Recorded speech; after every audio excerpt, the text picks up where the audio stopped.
प्रधानमंत्री नरेंद्र मोदी और गृह मंत्री अमित शाह का राज्य है गुजरात, जो भारतीय जनता पार्टी के लिए आन बान शान स्वाभिमान के साथ प्रतिष्ठा का भी विषय बना हुआ है।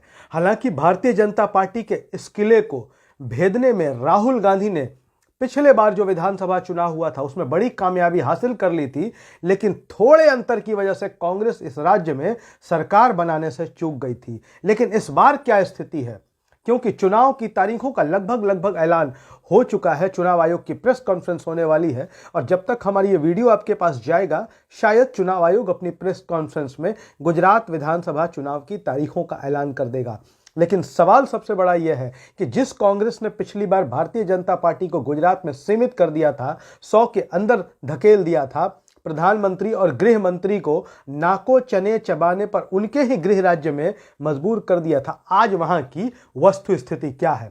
आज की तारीख में अगर चुनाव होती है तो कांग्रेस गुजरात में क्या कर सकती है, या गुजरात में आज की तारीख में जो विधानसभा चुनाव का ऐलान हुआ है वह कांग्रेस की वर्तमान में स्थिति क्या है, हम आपको बताते हैं। हम आपको बता दें कि इस बार कांग्रेस गुजरात में हवाई रणनीति के साथ काम नहीं कर रही है। गुजरात में कांग्रेस जमीन पर दिखाई दे रही है। आप जिस गांव में चले जाएं, जिस गली मोहल्ले में चले जाएं, जिस टोले में चले जाएं, जिस कस्बे पर चले जाएं या जिस पोलिंग बूथ के अंतर्गत आने वाले एरिया में चले जाएं, आपको वहां कांग्रेस के कार्यकर्ता कोई ना कोई कार्यक्रम करते हुए जरूर दिखाई देंगे। गुजरात के ग्रामीण क्षेत्रों में पहले की अपेक्षा, जी हां, पहले की अपेक्षा कांग्रेस और भी ज्यादा मजबूत हुई है। आप गुजरात के किसी भी गांव में चले जाएंगे, वहां आपको कांग्रेस की पदयात्रा दिख जाएगी, कांग्रेस की बाइक रैली दिख जाएगी, कांग्रेस के कार्यकर्ता घर घर वचन पत्र बांटते हुए दिखाई पड़ जाएंगे। कांग्रेस का चाहे प्रदेश स्तरीय नेता हो, जिला स्तरीय नेता हो, मंडल, बूथ, गांव, मोहल्ले के स्तर का नेता हो, वो अपनी पार्टी के लिए इस विधानसभा चुनाव को अपनी प्रतिष्ठा का विषय बना चुका है। भारतीय जनता पार्टी और आरएसएस भी इस बात को समझ रहे हैं कि गुजरात विधानसभा चुनाव को कांग्रेस ने पिछले 5 सालों में अपनी प्रतिष्ठा का विषय बनाया है।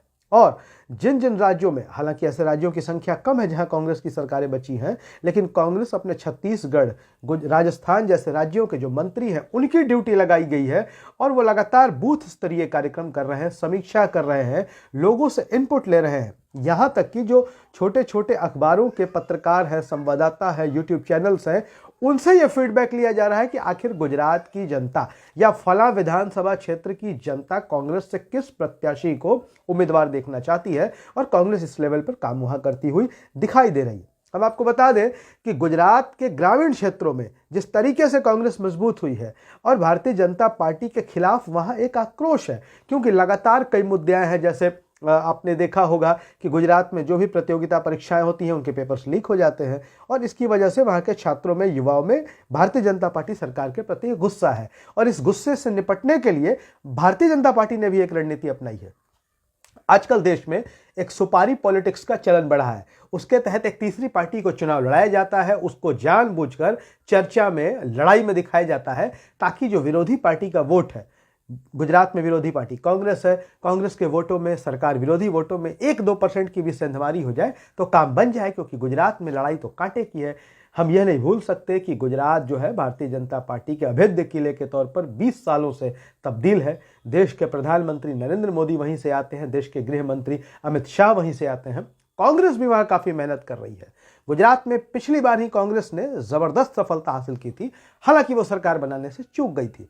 तो हमने आपको बताया कि गुजरात में इस बार क्या होने जा रहा है। आप नतीजों में इसे परिणत होते हुए देख सकते हैं। हमें गुजरात विधानसभा चुनाव की तमाम जो कवरेज होंगी, जो तमाम खबरें होंगी, तमाम घटनाएं होंगी, आपको प्रेस जागरण पर दिखाने का प्रयास करेंगे। अगर हमारे वीडियो आपको पसंद आया होगा तो शेयर जरूर करिएगा। हमारा यूट्यूब चैनल भी है प्रेस जागरण, सब्सक्राइब करिएगा। धन्यवाद।